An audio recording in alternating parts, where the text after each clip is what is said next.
இன்றைக்கி மதியானம் பார்த்திங்கன்னா ஒரு 3 மணி வாக்கில் நல்ல மழைங்க. ஒரு 1/4 மணி நேரம் பெஞ்சது, நல்லா மழை பெஞ்சது. அப்புறம் கொஞ்சம் விட்டு விட்டு இப்படியே பொச பொசன்னு மழை தூறிட்டு இருந்ததுங்க. இந்த மழை கிளைமேட்டுக்கு நல்லா சூடாக ஏதாவது செஞ்சு சாப்பிட்டா நல்லா தான் இருக்கும். ஆனால் நான் அதை செய்யலைங்க. அப்புறமேட்டு என்ன, பாப்பாவும் தம்பியும் ஸ்கூல் விட்டு வந்துட்டாங்க. பாப்பா வந்ததுமே என்ன சொன்னாங்க, எங்கள் ஸ்கூலில் வந்து ஒரு அம்மாவும் பொண்ணும் சேர்ந்து ஒரு விதை போடணுமா, அந்த விதையிலேருந்து செடி வர மாதிரி ஃபோட்டோ வீடியோஸ் ஏதாவது எடுத்து அனுப்பணுமா அப்படின்னு சொல்லிட்டான். அதனால் நாங்களும் கத்திரிக்காய் விதை போடுற மாதிரி சின்னதாக எங்கள் வீட்டில் கத்திரிக்காய் செடி இருந்தது. அதை வச்சுட்டு பெரிய கத்திரிக்காய் செடி இருந்தது.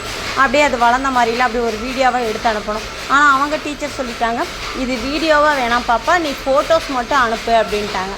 அப்புறம் அதேமாதிரி நாங்கள் அந்த இதுலேருந்து ஃபோட்டோவை மட்டும் எடுத்து டீச்சர்ஸ்க்கு அனுப்பி விட்டாங்க. வாட்ஸ்அப்பில் அனுப்பி வச்சு அவங்க அதை பார்த்துட்டு ஏதோ சர்டிஃபிகேட் தருவாங்க வா அப்படின்லாம் சொன்னால், அது என்னன்னு தெரில, வந்தால் தாங்க தெரியும்.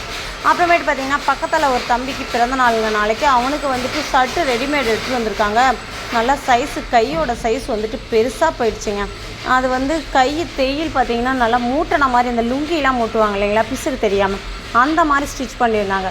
அது வந்துட்டு எப்படி வெட்டி தைச்சா அது ஒரு மாதிரி அந்த இடத்துல அந்த பிசுறு இதாகும், உடம்பு ஃபுல்லாகவே நல்லா நீட்டாக தைச்சிருக்காங்க அப்படின்ட்டு நான் என்ன பண்ணேன், அந்த கை அளவுக்கு ஒரு கை கொடுத்துருந்தாங்க, அந்த கையும் அந்த கை வச்சு நான் அந்த இடத்துல பேனாவில் ஒரு புள்ளி வச்சுட்டு அந்த அளவுக்கு நல்லா உள்ளே மடிச்சிக்கிட்டு சுற்றி ஹெம்மிங் பண்ணிட்டு தந்துடுறேன் அப்படின்னு சொல்லிவிட்டு நானும் அதேமாதிரியே ஹெம்மிங் பண்ணி கொடுத்துட்டேன். ஏன்னா தையல் விட முடியாதுங்க, நல்லா ஒரு 2 இன்ச்சுக்கே இருந்தது.